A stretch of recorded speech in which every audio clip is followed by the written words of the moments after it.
Biology classes bye Fayaz कटी। अभी हम जो पढ़ रहे हैं वो सेल साइकिल के बारे में पढ़ रहे हैं। सेल डिवीजन कैसे होती है, सेल साइकिल कैसे होती है, उसके जो भी स्टेप्स वगैरह जो भी टाइप्स हैं वो सारा हम पढ़ रहे हैं। तो आज हम स्टार्ट करने जा रहे हैं सेल डेथ के बारे में। इससे पहले हमने पढ़ा था माइटोसिस। अगर आप हमारे चैनल पे न्यू है तो चैनल को सब्सक्राइब करें, आपको और भी वीडियोस अच्छी मिलती जाएंगी। जिस तरह से अभी सेल साइकिल का चल रहा है इस तरह से और भी चैप्टर्स हम क्लियर करेंगे। तो सेल साइकिल के अंदर हमने पढ़ा था कि इंटरफेज होता है, इंटरफेज के बाद जो है एम फेज स्टार्ट होता है, एम फेज के माइटोसिस हमने पढ़ा था।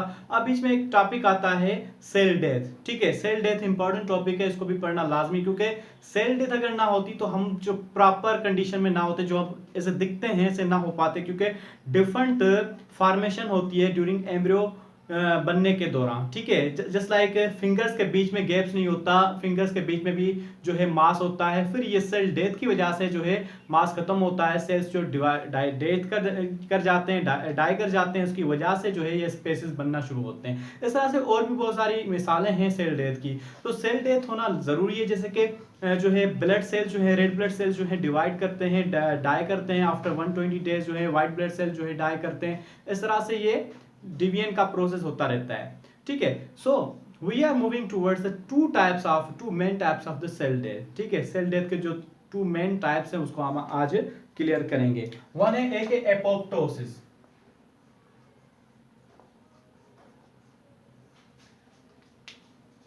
दूसरा है necrosis.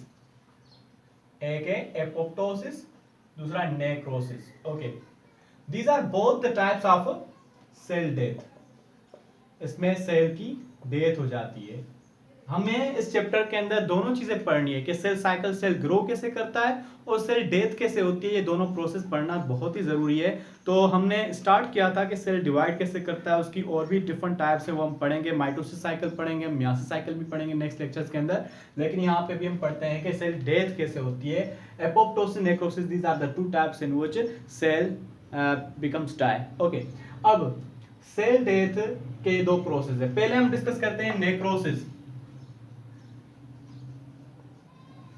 It is a type of cell death due to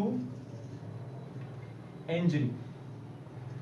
ठीक है, ऐसे जो है सेल डेथ की ऐसी टाइप जिसके अंदर सेल जो है डेथ कर रहा हो, सेल डाई कर रहा हो, सेल मर रहा हो, सेल खत्म हो रहा हो, डैमेज हो रहा है, डिस्ट्रॉय हो रहा हो, लेकिन ड्यू टू किसी इंजरी की वजह से। ठीक है, कोई भी इंजरी हो रही है, उसकी वजह से कोई जख्म वगैरह हो जाता है, कोई बाहर वाला कोई प्रेशर पड़ता है किसी सेल के ऊपर, तो उसके अंदर सेल जो डेथ हो जाती है उसको कहते हैं नेक्रोसिस कहते हैं। ठीक है, जैसे कि आपको पता है कोई भी आपको जख्म होता है, कोई भी इंजरी होती है, तो उसके बाद जो है सेल्स वहां पे खत्म होना शुरू करते हैं, फिर न्यू सेल्स बनना शुरू होते हैं वहां पे। ठीक है, न्यू स्किन जो वहां पे बनती है, जो पुराने सेल्स हैं वहां से ऐसे डैमेज हो जाते हैं।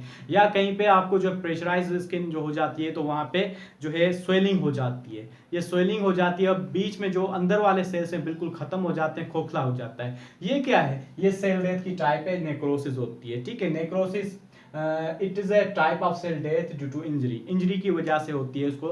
ये क्यों होती है? ये अनप्रोग्राम्ड होती है। ठीक है, इट इज अनप्रोग्राम्ड मीन्स इसे अनप्रोग्राम्ड हम कह सकते हैं, क्योंकि ये कभी भी प्रोग्राम नहीं होती कि कब इसको जो है सेल डेथ करना। जब भी इंजरी होगी वहां पे सेल डेथ डाई करेंगे, तो उस कंडीशन को कहते हैं नेक्रोसिस। ठीक है, इसमें कोई भी बाहर से जो प्रोग्रामिंग नहीं की हुई होती। ठीक है, इसमें खुद ही, तभी इसको कहा जाता है accidental death of cell. Accidental death of cell is also called to necrosis.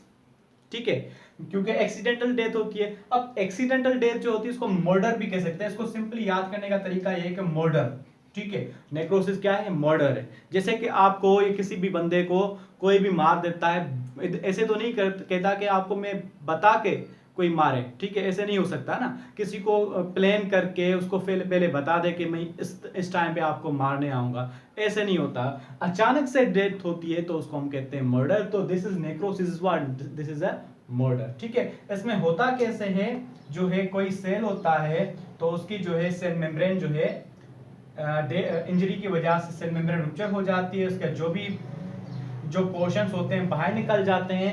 फिर बाहर निकल के क्या करते हैं? दूसरे सेल्स को भी ये एक्टिव करते हैं। ठीक है, दूसरे सेल को एक्टिव करते हैं तो वहां पे एक्टिविटी ज्यादा बढ़ने की वजह से यहाँ पे न्यूट्रोफिल्स भी आ जाते हैं, न्यूट्रोफिल जिनको कहा जाता है, माइक्रोसाइट्स कहा जाता है, मोनोसाइट्स किसे कहा जाता है, मोनोसाइट्स कहा जाता है, मैक्रोफेज को। ठीक है, इस तरह से यहाँ पे जो है सेल डेथ जब इसके अंदर हुई, ठीक है, जो है अंदर ही सेल जो है इसने टूटना शुरू कर दिया, ऑर्गेनेल सारे टूटना शुरू हो गए, अंदर से बाहर चले गए। अब जो है न्यूट्रोफिल्स आएंगे, न्यूट्रोफिल्स को फेगोसाइटिन के प्रोसेस के जरिए इसको इंगल्फ कर लेंगे। ठीक है, इस तरह से इसमें क्या होगी, इन्फ्लामेशन भी होती है। ठीक है, so this is what, this is necrosis. अब हम पढ़ेंगे कि एपोप्टोसिस क्या है।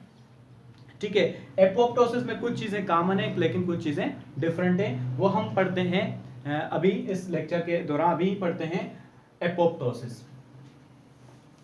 आई होप कि आपको नेक्रोसिस समझ में आ गया होगा। ठीक है, तो एपोप्टोसिस क्या है, एपोप्टोसिस है प्रोग्राम्ड सेल डेथ। ठीक है, एपोप्टोसिस है, it is a programmed cell death.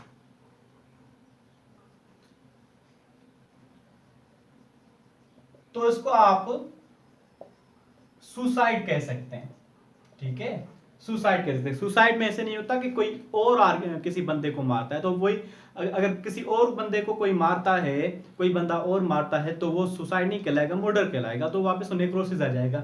Suicide में हमेशा वो होता है ऑटोफेगी, खुद को खत्म करने का प्रोसेस। तो ये सेल जो है एपोप्टोसिस प्रोसेस के अंदर, एपोप्टोसिस भी कहते हैं इसको, एपोप्टोसिस भी पढ़ते हैं। ठीक है, तो सुसाइड जो है खुद ही सुसाइड, खुद को ही सेल डेथ कर लेता है विदाउट एनी इंजरी या किसी और भी चीज की वजह से नहीं होता। ठीक है, सुसाइड खुद सेल करता है तो उसको कहते हैं apoptosis. It is a programmed cell death. ठीक है, ये पहले से तय होता है कि कब जो है सेल को डिवाइड डेथ करना है, किस टाइम पे सेल। ये यूजुअली होता है एपोप्टोसिस का प्रोसेस यंग एज में ज्यादा होता है।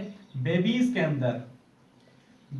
अंदर आप देखेंगे पहले जो बेबीज न्यू बॉर्न होती है उसके ऊपर स्किन ज्यादा होती है। ठीक है, फैली हुई होती है, फिर कुछ दिनों के बाद वो स्किन रिपेयर होना शुरू करती है और बिल्कुल स्मूथ होना शुरू करती है। दिस इज व्हाट, ये जो सेल्स हैं ज्यादा सेल्स जो बन जाते हैं उसका डेथ होना शुरू करता है। This is the cell death, that is called apoptosis. ठीक है, ये बहुत ही जरूरी है, अगर ये नहीं होती तो एबनॉर्मलिटी ज्यादा पैदा होती। ये एम्ब्रियो की फॉर्मेशन के दौरान भी होती है। ठीक है, इसके अलावा जो है जब भी कहीं पे भी सेल जो है ज़्यादा बढ़ना शुरू हो जाते हैं तो उसको फिर एपोप्टोसिस के जरिए जो है सेल कंट्रोल करते हैं। लिविंग ऑर्गेनिज्म का सिस्टम जो मैकेनिज्म उसको कंट्रोल करता है, तो उसको कहते हैं एपोप्टोसिस। ठीक है, नाउ बेबीज के अंदर तकरीबन 2 to 3 बिलियन सेल जो हैं हर दिन जो है डाई करते हैं ड्यू टू एपोप्टोसिस। जैसे फिंगर्स के बीच में स्पेस नहीं होता जैसे मैंने पहले बताया आपको। ठीक है, लेकिन वो स्पेस इस डेथ की वजह से सेल्स के अंदर डेथ होती है, तो उस वजह से एपोप्टोसिस की वजह से वो सेल्स डाई करते हैं, तो वो फिंगर्स के बीच में स्पेस बनना शुरू होता है। ठीक है, अब ये प्रोसेस होता कैसे है, सुसाइड का प्रोसेस है, मींस प्रोग्राम प्रोसेस है, और ये एक्टिव प्रोसेस होता है।